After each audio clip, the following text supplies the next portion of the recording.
Hey guys, Chris Profi, Musically Obsessed. I'm back with a series that I'm doing when I'm talking about bands and artists that come out with 3 or 4 albums in a row that are like defining moments for their career or for a specific genre. And today, I'm going to be talking about Metallica. I've already talked about Voivod, Dwight Yoakam, and King Crimson. So today it's Metallica, all right? So the 3 albums that I'm going to concentrate on today, you guys probably already know. Ride the Lightning, Master of Puppets, and Justice for All, okay? So, as we all know, because if you're watching this, you probably are at least familiar with the band Metallica. I think most people are. Their first album was Kill 'Em All, which I really like. It's a good album, but I don't feel like they had fully found their sound yet. I also feel like James's vocals were still sort of he sounded really young in that album. And again, it's a kick-ass album, but I just don't feel like they fully found their sound. And I really think, and they'll probably say the same thing, they were so influenced by that new wave of British heavy metal, specifically bands like Diamond Head. And you can hear a lot of those riffs in Kill 'Em All, those Diamond Head-esque riffs. So I think there was a little bit even of that copying of the new wave of British heavy metal. And again, it's not a bad thing. I love the album, Kill 'Em All. But I think they found their sound with Ride the Lightning. Now, this album came out in 1984. I was 10 years old when this album came out. I still remember the first time I listened to this. And if you've watched my channel before, I've said this, it scared the crap out of me.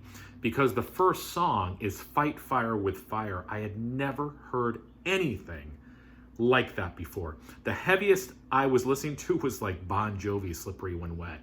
When I put that on, I was like, holy crap. I had never heard anything like it. And I've talked about this before. Cliff Burton, look at that picture. His skin is discolored. It's almost like he's the Walking Dead. So I was listening to this thrash. I didn't know it was thrash at the time, but this thrash music and this intense music combined with the picture of these guys and just the theme on that album cover of the electric chair. And I was blown away. And that was when my love of Metallica started. But this is where it started for me with Metallica. I mean, every song on here is classic. Fight Fire with Fire, Ride the Lightning, For Whom the Bell Tolls, Fade to Black. That was one of the first thrash ballads I had ever heard. Trapped Under Ice, underrated. Escape, underrated. I know James Hetfield doesn't really like that song. Creeping Death and The Call of Cthulhu. So this album is like a greatest hits. I almost sometimes feel that this is the heaviest Metallica album. This is definitely my favorite Metallica album. So, 1984, Ride the Lightning. Metallica was not done. In 1986, Master of Puppets. Now, this is the album that most people, I think, feel is like the crowning jewel in the Metallica crown. It's a kick-ass album. But as I said, Ride the Lightning is my favorite. But this continued with the magic of Metallica. I mean, James Hetfield, Lars Ulrich, Kirk Hammett, and the phenomenal Cliff Burton that we lost too early. I mean, what they started in Ride the Lightning, they perfected in Master of Puppets. This is basically another greatest hits. Battery, Master of Puppets, The Thing That Should Not Be, which is one of my favorite Metallica songs. Welcome Home Sanitarium, another thrash ballad. Disposable Heroes, Leper Messiah, Orion, the instrumental, and Damage Inc. This album, like Ride the Lightning, is basically another greatest hits of Metallica. They still play all of these songs live. They were on fire, unstoppable at this point. James Hetfield influenced so many thrash vocalists. You hear so many people after Metallica and you go, yeah, I hear James Hetfield in that guy. The songwriting, the structure of the songs, it was so influential to thrash metal. Everybody wanted to be like Metallica. Everybody wanted to make the album Master of Puppets. Every record label was hoping to sign the next Metallica. Where did they go from there? Well, unfortunately, Cliff Burton died. They brought in Jason Newsted.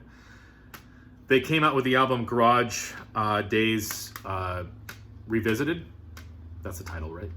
Which was an awesome album, basically a cover of some of those new wave of British heavy metal bands. They also covered the Misfits and things like that.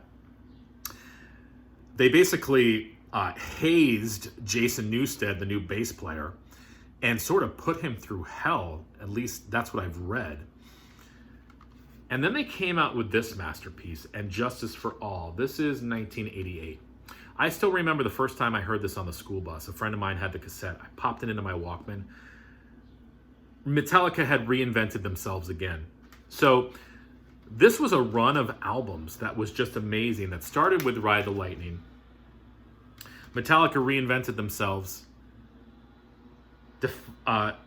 refined themselves, refined the sound with Master of Puppets, and then they reinvented themselves again with And Justice for All. This album sounded nothing like the other two albums, even to the point where you can't really hear the bass in the album.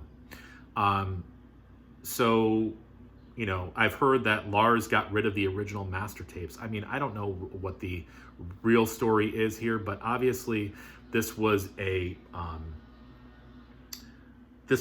message to the public, to the fans, to the music community, maybe even to Jason Newsted, that we lost an amazing bass player, and maybe you'll never replace that bass player. I'm not sure. I mean, Jason Newsted did a phenomenal job, but you wonder what this album would have sounded like with Cliff Burton at bass.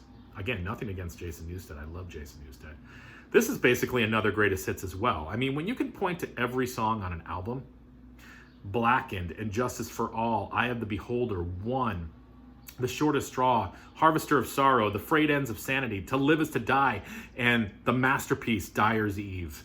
The songs were longer. They were more proggy. There was a difference, like I said, in the sound, the sonic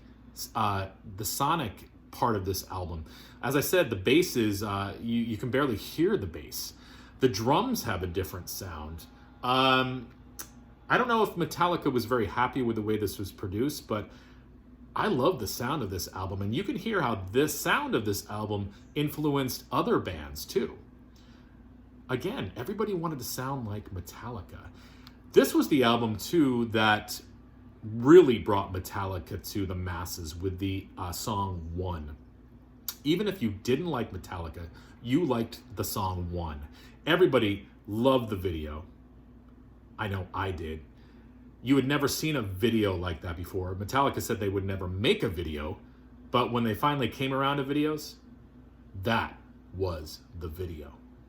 So again, these three albums were Metallica's creative, ultimate, for me anyways, this is where they reached their peak. Now, as we all know, after this was the Black Album, which is another amazing album, but it was a total change of sound for Metallica. Excuse me, and that album, again, that was influential as well. But I feel like that was a changing of the guard. I feel like for thrash, this was the crowning achievement for thrash. I mean, I think that's why they made the Black Album, because after this, they couldn't take thrash anywhere else. They had taken it as far as it could go. They played as fast as you could. They made the songs as long as they could.